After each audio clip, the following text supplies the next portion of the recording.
नमस्कार शेतकरी मित्रांनो, मी रामेश्वर नवटके आपलं वेणुगंगा टेक या यूट्यूब चॅनलमध्ये स्वागत करत आहे।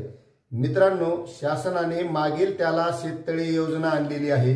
आता या योजनेचा लाभ कसा मिळवायचा आणि बरेचसे शेतकऱ्यांनी लाभ सुद्धा मिळवलाय आणि तो कसा मिळवलाय याची इत्थंभूत माहिती आपण आजच्या व्हिडिओमधून घेणार आहोत आणि कोणत्या साईजच्या शेततळ्यासाठी किती अनुदान मिळतं अशी सर्व इत्थंभूत माहिती आपण या चॅनलच्या माध्यमातून या व्हिडिओच्या माध्यमातून घेणार आहोत।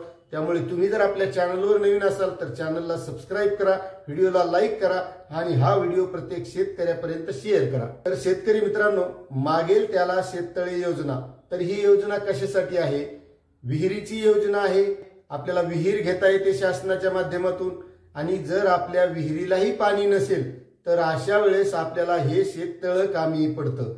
आता त्याचं कारण असं आहे की शेतकरी मित्रांनो, आज पाण्याची पातळी खोल गेलेली आहे, जमिनीमध्ये पाणी कमी झालेलं आहे आणि ज्यावेळेस उन्हाळा लागतो अशा वेळेस शेतात त्या विहिरीत पाणी राहत नाही आणि जर आपल्या शेतात उभं पीक असेल आणि त्या पिकाला पाणी द्यायचं असेल, जर आपल्याकडे शेततळ असेल तर आपण या शेततळ्याच्या माध्यमातून त्या पिकाला पाणी देऊ शकतो। आता हे जवळपास बरेचसे शेतकऱ्याला माहिती, तुम्ही म्हणता की हे काय सांगायला, हे का आम्हाला कळत नाही का? पण शेतकरी मित्रांनो, बरेचसे शेतकरी या शेततळ्याच्या योजनेचा लाभ कसा मिळवतात?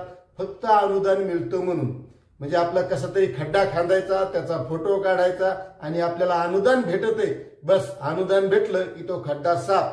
पण शेतकरी मित्रांनो, असा लाभ न मिळवता आपण ते शेततळ योग्य शासनाच्या नियमानुसार जर घेतलं आणि त्या शेततळ्यामध्ये पाणी साठवलं तर आपल्याला ज्यावेळेस आपल्या पिकाला पाणी द्यायचंय त्यावेळेस ते पाणी आपल्या उपयोगी पडतं।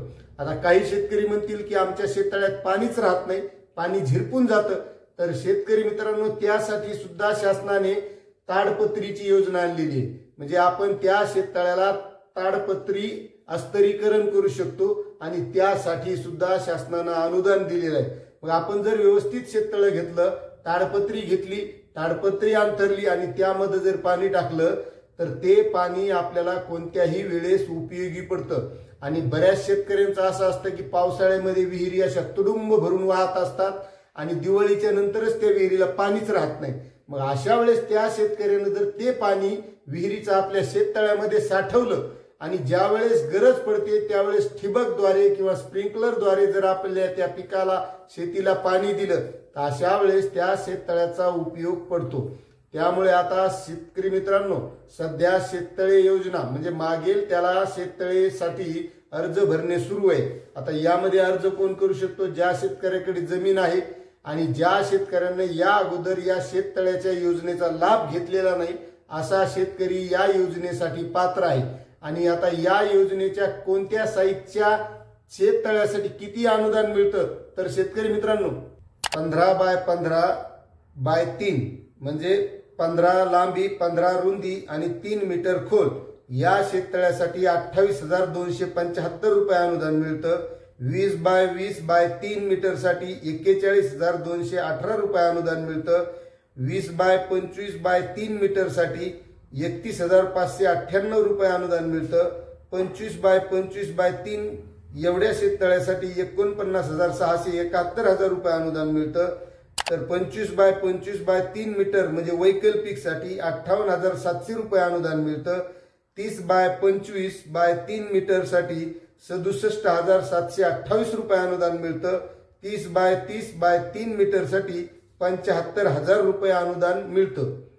तर शेतकरी मित्रांनो, अशा पद्धतीने हे अनुदान मिळतं। मग आपल्याकडे जशी जमीन उपलब्धता असेल त्या उपलब्ध जमिनीनुसार आपण शेततळ्याची जी साईज आपल्याला जी शेतात बसू शकते त्या पद्धतीने आपण हे शेततळ करू शकतो। आता या शेततळ्यासाठी अनुदान कसं मिळवायचं? तर शेतकरी मित्रांनो, त्यासाठी आपल्याला अर्ज करण्यासाठी अगोदर महाडीबीटी या वेबसाईटवर अर्ज करायचा आहे। त्या वेबसाईटची लिंक आपल्या डिस्क्रिप्शन मध्ये दिलेली आहे, त्या लिंकवर जाऊन अर्ज करायचा आणि अर्ज केल्याच्या नंतर त्याचा लकी ड्रॉ निघतो आणि त्या लकी ड्रॉ मध्ये आपला नंबर लागला की आपल्याला SMS द्वारे कळवलं जातं। त्यानंतर आपल्याला काही कागदपत्र त्यावर अपलोड करावी लागतात। त्यानंतर आपल्याला शेततळ करण्याची अनुमती मिळते आणि शेततळ झाल्याच्या नंतर मग आपल्याला ते अनुदान आपल्या बँक खात्यावर डीबीटीच्या माध्यमातून मिळत असतं। अशी ही सोपी प्रक्रिया आहे। त्यामुळे ज्या शेतकऱ्यांना मागेल त्याला शेततळ घ्यायचं असेल त्या शेतकऱ्यांनी लवकरात लवकर अर्ज करावा। कारण आता महाडीबीटीवर जे लवकर अर्ज करतील म्हणजे पसंती क्रमानुसार ज्यांनी लवकर अर्ज केला त्यांना लवकरात लवकर या योजनेचा लाभ मिळेल अशी ही पद्धत झाली आहे। त्यामुळे ज्यांना अर्ज करायचा आहे त्यांनी लवकरात लवकर अर्ज करावा आणि या मागेल त्याला शेततळे योजनेचा लाभ घ्यावा एवढीच विनंती करतो आणि थांबतो। आणि महत्त्वाची विनंती करतो की तुम्ही जर आपल्या चॅनलवर नवीन असाल तर चॅनलला सबस्क्राईब करा, लाईक करा आणि हा व्हिडिओ प्रत्येक शेतकऱ्यापर्यंत शेअर करा। धन्यवाद।